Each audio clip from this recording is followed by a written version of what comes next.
किन स्टेप्स को फॉलो करके एक सिविल इंजीनियर अपने करियर में नई ऊंचाइयों को छू सकता है, आज की इस वीडियो के अंदर बात करेंगे। हेलो एवरीवन, मेरा नाम है अमित। आप सभी का स्वागत है सॉलिट्यूड एजुकेशन के यूट्यूब चैनल पे।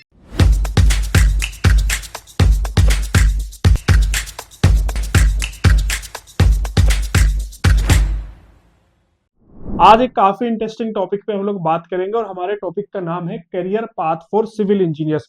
एक सिविल इंजीनियर जब मार्केट के अंदर एंट्री करता है तो उसके लिए क्या करियर पाथ उसे फॉलो करना है ताकि वो अपने करियर में एक नई ऊंचाइयों को छू सके।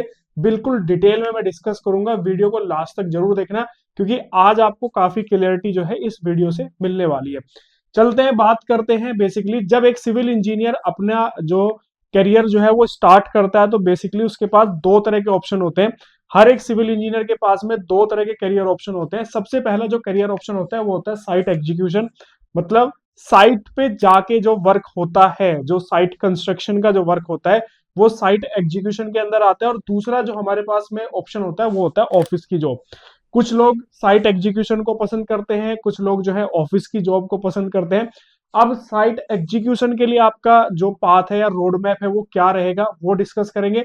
साथ ही साथ ऑफिस जॉब अगर आपको चाहिए तो उसके लिए हमारा रोड मैप क्या रहेगा वो हम लोग डिटेल में डिस्कस करेंगे।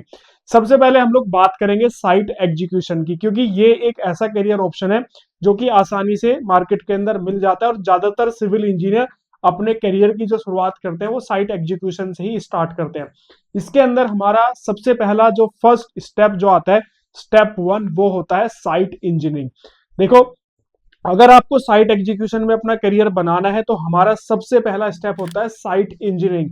हर एक सिविल इंजीनियर जो कि साइट एग्जीक्यूशन में काम कर रहा है, चाहे उसको कितना भी एक्सपीरियंस क्यों ना हो गया हो, उसका जो फर्स्ट स्टेप था वो था साइट इंजीनियर। मतलब आप अपने करियर की जो स्टार्टिंग करोगे किसी भी कंस्ट्रक्शन कंपनी के अंदर, वो करोगे आप एज ए साइट इंजीनियर। अब अगर आप फ्रेशर हो या फिर आपको छोटा मोटा एक्सपीरियंस है तो आप एज ए किसी कंपनी के अंदर साइट इंजीनियर बनने के लिए आपको कौन कौन सी स्किल्स जो है वो रिक्वायर्ड होगी वो हम डिटेल में डिस्कस करते हैं। सबसे पहली जो हमारी स्किल है वो है ड्राइंग रीडिंग। देखो, कंस्ट्रक्शन साइट पे ड्राइंग की इंपॉर्टेंस बहुत बड़ी होती है। सो एज ए इंजीनियर आपको जो है ड्राइंग रीडिंग आना चाहिए, क्योंकि अगर आपको ड्राइंग रीडिंग नहीं आता है आप साइट पे वर्क एग्जीक्यूट बिल्कुल भी नहीं करवा सकते हैं। इसके बाद नेक्स्ट होता है साइट लेआउट। ड्राइंग के अंदर जो भी हमारे स्ट्रक्चरल मेंबर्स हैं उनको फिजिकली मार्क करना साइट पे और उनको कंस्ट्रक्ट करवाना। साइट लेआउट की अपनी एक बहुत बड़ी इंपॉर्टेंस होती है। अगर आपको साइट लेआउट नहीं आता है तो आप साइट पे वर्क भी एग्जीक्यूट नहीं करवा पाओगे। इसके अलावा जो नेक्स्ट स्किल रिक्वायर्ड होती है वो होती है ऑटो लेवल, क्योंकि साइट पे क्या होता है कि एक्सकवेशन वगैरह होता है, हमें लेवल्स मार्क करने होते हैं, तो वहां पे ऑटो लेवल की हमें रिक्वायरमेंट जरूर पड़ती है। देखो, टोटल स्टेशन अगर हमें नहीं भी आता है तो कोई प्रॉब्लम वाली बात नहीं है, लेकिन ऑटो लेवल एक ऐसा इक्विपमेंट है जो कि एक सिविल इंजीनियर को जरूर आना चाहिए। इसके बाद हमारा जो यहाँ पे नेक्स्ट जो मेरा है स्किल वो है हमारी ऑटोकैड एंड एक्सेल। देखो, ये दो सॉफ्टवेयर ऐसे हैं जो कि एक सिविल इंजीनियर को जरूर आने चाहिए। स्टार्टिंग डे से कोशिश करो कि अगर आप कॉलेज के अंदर पढ़ रहे हो अभी तो कॉलेज में ही आपको ये सॉफ्टवेयर जो है सीख लेने चाहिए, ऑटोकैड सॉफ्टवेयर और एक्सेल सॉफ्टवेयर। क्योंकि साइट पे जो ड्राइंग्स मिलती है, कई बार हमें ड्राइंग्स जो होती है वो कैड के फॉर्म में मिलती है, तो हमारे पास उनको ऑटो कैड के अंदर ऑपरेट करने के जो प्रोसेस है वो हमें पता होना चाहिए। इसके अलावा एक्सेल सॉफ्टवेयर तो हमारा डाटा एंट्री के काम आता है। साइट का जो हम लोग जो भी डीपीआर वगैरह बनाते हैं, जो भी डाटा इनपुट हम लोग देते हैं वो सब कुछ एक्सेल सॉफ्टवेयर पे ही होता है। इसके बाद हमारा नेक्स्ट होता है बेसिक एस्टिमेशन। एक साइट इंजीनियर को बेसिक एस्टिमेशन भी जरूर आना चाहिए। डिटेल एस्टिमेशन की कोई रिक्वायरमेंट नहीं है, बेसिक एस्टिमेशन आना चाहिए, क्योंकि जब आप साइट पे वर्क एग्जीक्यूट आप करवा रहे हो तो वहां पे छोटी मोटी क्वांटिटी कैलकुलेशंस की रिक्वायरमेंट जो है वो पड़ती रहती है, जो कि एक साइट इंजीनियर को जरूर आनी चाहिए। इसके बाद हमारे यहाँ पे जो नेक्स्ट स्टेप है वो है हमारा basic management skill. Site engineer देखो लेबर के साथ में भी डील करता है, जो सब कॉन्ट्रैक्टर्स होते हैं उनके साथ भी डील करता है। अगर आप किसी कॉन्ट्रैक्टर फर्म में काम कर रहे हो तो आप क्लाइंट के साथ भी आप जो है डील करोगे, तो आपके पास में एक मैनेजमेंट स्किल थोड़ी होनी चाहिए ताकि आप आपके जो आसपास जो लोग हैं उनसे आप वर्क एग्जीक्यूट जो है आप करवा सको। तो एज ए साइट इंजीनियर अगर आप अपना करियर बनाने की सोच रहे हैं, ये वो सारी स्किल्स हैं जो कि आपके पास में होनी चाहिए।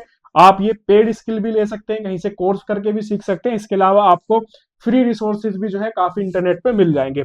इसके बाद हमारा जो नेक्स्ट स्टेप है वो है हमारा स्टेप 2, जिसके अंदर हमारा जो है आता है क्या, आफ्टर सम एक्सपीरियंस। मतलब साइट एग्जीक्यूशन की ही मैं बात करूंगा। अब हमें क्या है कि मैंने एज ए साइट इंजीनियर काम कर लिया, 2-3 साल 4 साल का मुझे एक्सपीरियंस हो गया। अब उसके बाद का रोड मैप मैं जो है आप सभी के साथ में डिस्कस करूंगा। देखो, जब हमें कुछ एक्सपीरियंस हो जाता है, हमने कुछ एक्सपीरियंस गेन कर लिया है, उसके बाद हमें सोचना चाहिए स्पेशलाइजेशन के बारे में, मतलब कोई एक ऐसा स्पेशलाइजेशन जिसमें जो है मुझे एक अच्छी करियर ग्रोथ जो है वो मिल सके। इसके अंदर सबसे पहला जो हमारा आसान तरीका है वो है क्यूए क्यूसी। साइट इंजीनियरिंग के बाद आप डायरेक्ट जो है क्यूए क्यूसी के अंदर आप जा सकते हो, क्योंकि आपने साइट पे वर्क एग्जीक्यूट करवाया, तो आप उसकी क्वालिटी कंट्रोल भी आसानी से जो है आप कर सकते हो। तो ये एक सेकंड स्टेप है। जब आप कुछ एक्सपीरियंस गेन कर लोगे एज ए सिविल इंजीनियर, तब आप क्यूए क्यूसी के अंदर अपना स्पेशलाइजेशन जो है आप बना सकते हो। इसके अलावा आप क्वांटिटी सर्वेयर जो है वो बन सकते हो। जितने भी प्रोजेक्ट के एस्टिमेट बनते हैं, बीओक्यू बनते हैं, प्रोजेक्ट की कॉस्टिंग निकलती है, सारा काम जो है क्वांटिटी सर्वेयर का होता है। तो आप जो है इस फील्ड में भी अपना करियर जो है वो बना सकते हो। इसके बाद हमारा जो नेक्स्ट करियर स्टेप होता है वो होता है बिलिंग इंजीनियरिंग।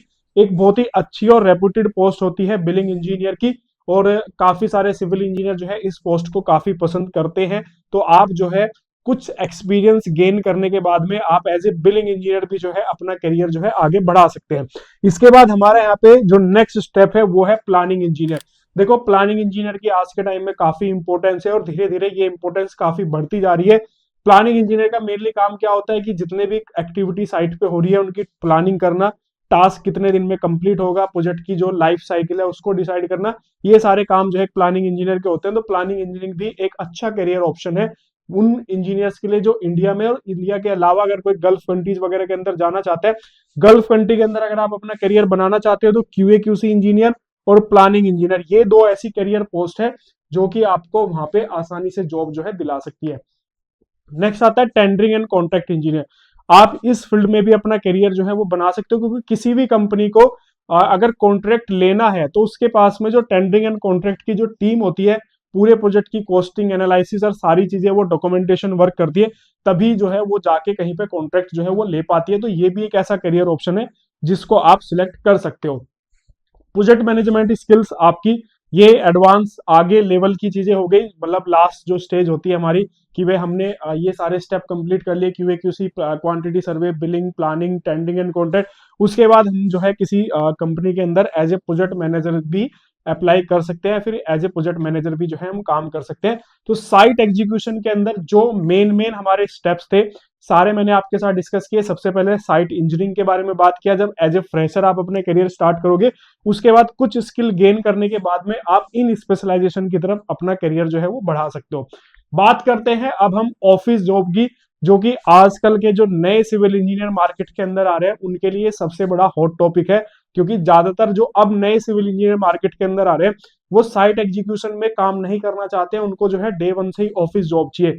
अब पूरा रोड मैप आपके साथ डिस्कस करूंगा कि अगर आपको डे वन से ही ऑफिस जॉब चाहिए तो कौन से वो तरीके हैं। सबसे पहला और सबसे जो आसान तरीका है स्टेप वन के अंदर वो है इंटीरियर डिजाइनिंग। इंटीरियर डिजाइनिंग देखो एक ऐसा फील्ड है जिसकी जॉब हर जगह अवेलेबल है। आपको छोटी सिटी के अंदर भी इसकी जॉब मिल जाएगी, बड़ी सिटी के अंदर भी आपको जॉब मिल जाएगी, छोटी से छोटी कंपनी भी आपको मिल जाएगी और बड़ी से बड़ी कंपनी भी इसको मिल जाएगी, आपको मिल जाएगी। और धीरे धीरे क्या हो रहा है कि इंडियंस की जो लाइफ स्टाइल है ना वो चेंज हो रही है। आज के टाइम में लोग थोड़ा सा लग्जरी जो है वो ज्यादा पसंद कर रहे हैं, तो इंटीरियर डिजाइनिंग का स्कोप जो है काफी बढ़ रहा है। और मुझे ऐसा लगता है कि आने वाले टाइम के अंदर इंटीरियर डिजाइनिंग का काफी अच्छा स्कोप जो है वो देखने के लिए मिलेगा। तो इंटीरियर डिजाइनिंग में आप एंट्री लेवल की जॉब बड़े आसानी से पा सकते हो, लेकिन आपको कुछ स्किल की रिक्वायर्ड होगी जिसके बिना आप नहीं कर सकते हो। जैसे ऑटोकैड सॉफ्टवेयर जो कि 2D ड्राफ्टिंग के लिए यूज होता है, स्केचअप सॉफ्टवेयर होता है जो भी हम 3D मॉडल्स बनाते हैं उसमें स्केचअप सॉफ्टवेयर का यूज होता है।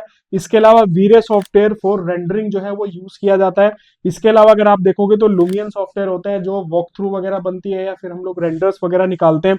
इसके अलावा 3ds मैक्स काफी यूज किया जाता है। जब हम डिटेल मॉडलिंग की बात करते हैं तो उसमें 3ds मैक्स जो है वो काफी यूज किया जाता है।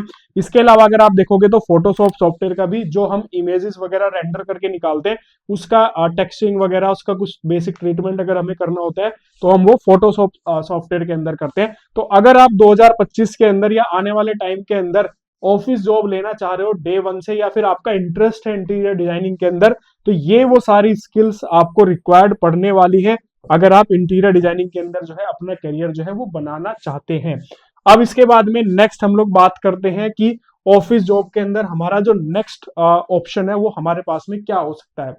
नेक्स्ट जो हमारा ऑप्शन है वो है BIM, बिल्डिंग इंफॉर्मेशन मॉडलिंग।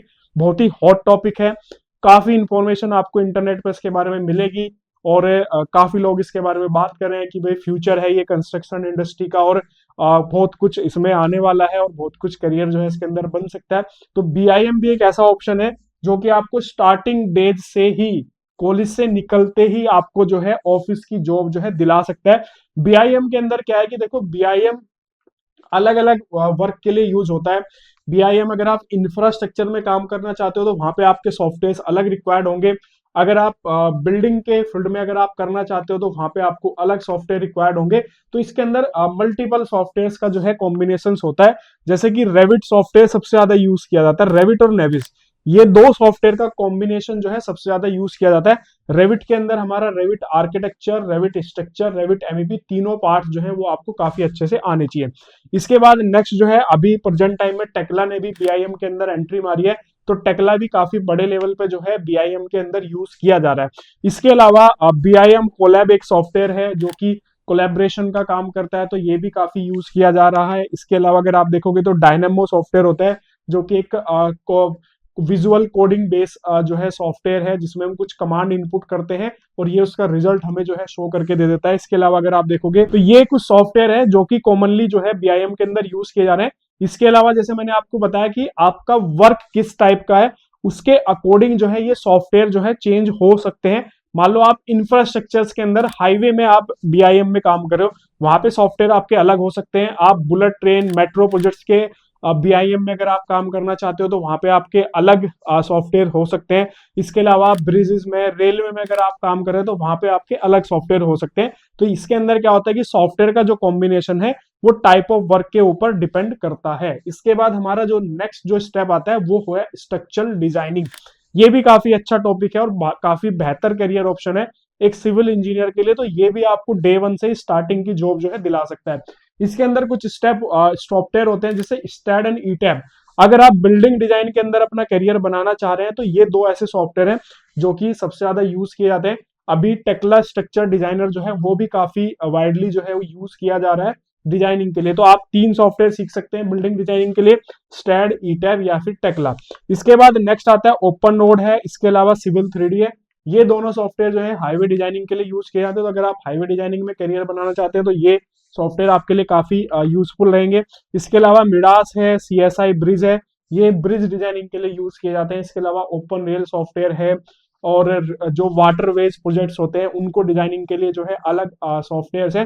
तो यहाँ पे भी क्या है कि स्ट्रक्चरल डिजाइनिंग के अंदर आप किस फील्ड के अंदर अपना करियर बनाना चाहते हैं उस टाइप के आपको सॉफ्टवेयर सीखने पड़ेंगे। आपको बिल्डिंग में जाना है तो वहां पे अलग टाइप के सॉफ्टवेयर है, आपको इंफ्रास्ट्रक्चर में जाना है तो वहां पे अलग टाइप के सॉफ्टवेयर है। तो यहाँ पे भी टाइप ऑफ सॉफ्टवेयर जो है वो चेंज हो सकता है। तो ये हमारा थर्ड स्टेप था जब एक सिविल इंजीनियर जो है ऑफिस की जॉब जो है पा सकता है। तो पूरी डिटेल स्किल रिक्वायर्ड जो है, अगर आप साइट एग्जीक्यूशन के अंदर जाना चाहते हैं वो मैंने आपके साथ में डिस्कस की। अगर आप डे वन से ऑफिस जॉब करना चाहते हैं तो आप जो है ये भी कर सकते हैं, जिसके अंदर मैंने सारे स्टेप जो है आप सभी के साथ में डिस्कस किया। इसके बाद नेक्स्ट हम लोग चलते हैं आपका ऑल इन वन सॉफ्टवेयर के बारे में बात करते हैं। अभी क्या है कि न्यू ईयर चल रहा है, तो हमारा 2024 खत्म हो चुका है, 2025 जो है वो स्टार्ट हो गया है। तो इस मौके पे हम लोग आपके लिए ऑफर लेके आए हैं। देखो, जो भी स्किल मैंने आपको बताई है, स्किल को सीखने के दो तरीके आपके पास में है। पहला तरीका है कि आप फ्री में स्किल सीखो, दूसरा तरीका है कि आप जो है पेड कोर्सेज के थ्रू जो है स्किल सीखो। ज्यादा बेहतर ऑप्शन होता है कि अगर आपको फास्ट लर्निंग और सिस्टमेटिक वे में चीजें सीखनी है तो आपको सेकंड ऑप्शन जो पेड ऑप्शन होता है उसकी तरफ आपको जाना चाहिए, क्योंकि वहां पे आपको एक सिस्टमेटिक अप्रोच के साथ में आपको पढ़ाया जाता है। तो ये all in one software combo course क्या है कि यहाँ पे देखो आपको इतने सारे सॉफ्टवेयर्स इस पर्टिकुलर कोर्स के अंदर सिखाए जा रहे हैं। मात्र कितने पैसे में? आपको 3,999 में। इस कोर्स का जो रेगुलर प्राइस है वो है 8,000 रुपए, लेकिन 50% ऑफ करके न्यू ईयर ऑफर के अंदर आपको ये मात्र 3,999 के अंदर मिल रहा है। न्यू ईयर 50 कूपन कोड आपको अप्लाई करना है सॉलिट्यूड एजुकेशन की मोबाइल एप्लीकेशन पे जाके। इसके बाद हमारा जो नेक्स्ट प्रोग्राम है वो है लाइफ टाइम मेंबरशिप। तो आप सॉलिट्यूड एजुकेशन के लाइफ टाइम मेंबरशिप ज्वाइन कर सकते हैं। इस मेंबरशिप का सबसे बड़ा बेनिफिट क्या है कि प्रेजेंट टाइम में जितने भी सॉलिट्यूड एजुकेशन के कोर्सेज हैं उनका एक्सेस आपको मिलेगा, और फ्यूचर में जितने भी कोर्सेज आएंगे हमारी एप्लीकेशन पे उनका एक्सेस भी आपको अपने आप ही मिलता रहेगा। उनके लिए आपको कोई एक्स्ट्रा पे नहीं करना है, तो आपको सिर्फ वन टाइम पे करना है और आपको लाइफ टाइम जो है इसके अंदर अपडेट्स और नए नए कोर्सेज जो है वो मिलते रहेंगे। इस कोर्स की एक सबसे अच्छी बात क्या है, ये जो कोर्स है सिविल इंजीनियरिंग के सारे टॉपिक जो है वो कवर करता है। आपको जिस फील्ड के अंदर जाना है सभी कोर्सेज आपको इसके अंदर मिलेंगे। प्रेजेंट टाइम में इस कोर्स के अंदर 7508 वीडियोस, नंबर ऑफ वीडियोस इस कोर्स के अंदर अवेलेबल है। इतनी वीडियोस आपको किसी भी प्लेटफॉर्म पे देखने के लिए नहीं मिलेगी। अगर किसी सिंगल कोर्स के अंदर आपको इतनी सारी वीडियोस एक कोर्स के अंदर आपको मिल जाए तो मैं ये कोर्स आपको फ्री में एक्सेस जो है वो देने के लिए तैयार हो जाऊंगा, लेकिन आपको मिलेगी नहीं। आप इसके अंदर आपको सारे कोर्सेज मिलेंगे, आपको टेंडरिंग कॉन्टैक्ट करना है, आपको सारे सॉफ्टवेयर सीखने हैं, कॉम्पिटिटिव एग्जाम की आपको तैयारी करनी है, highway, bridge, building, QA, QC, property valuation, सब कुछ इसके अंदर मिलेगा। और ये अभी ऑफर के अंदर आपको जो है मात्र मिल रहा है 9,999 में। आपको न्यू ईयर कूपन कोड लगाना है। रेगुलर प्राइस जो है इस कोर्स का 16,000 जो है रहता है, और इसको आप जो है 9,999 में आप इसको ज्वाइन कर सकते हैं। एप्लीकेशन का लिंक वीडियो के डिस्क्रिप्शन में जाके आप हमारी एप्लीकेशन डाउनलोड कर सकते हैं, या ऑलरेडी आपने एप्लीकेशन डाउनलोड किया हुआ है डायरेक्ट जाके आप ज्वाइन कर सकते हैं, या फिर अगर आपकी कोई क्वेरी है तो नीचे के दे नंबर पे आप हमसे कांटेक्ट करके अपनी क्वेरी भी रिजॉल्व करवा सकते हैं। तो मिलते हैं आपसे नेक्स्ट वीडियो के अंदर। वीडियो अच्छी लगी हो लाइक करो, शेयर करो और चैनल को सब्सक्राइब करना बिल्कुल भूलना। Okay, thank you, happy new year.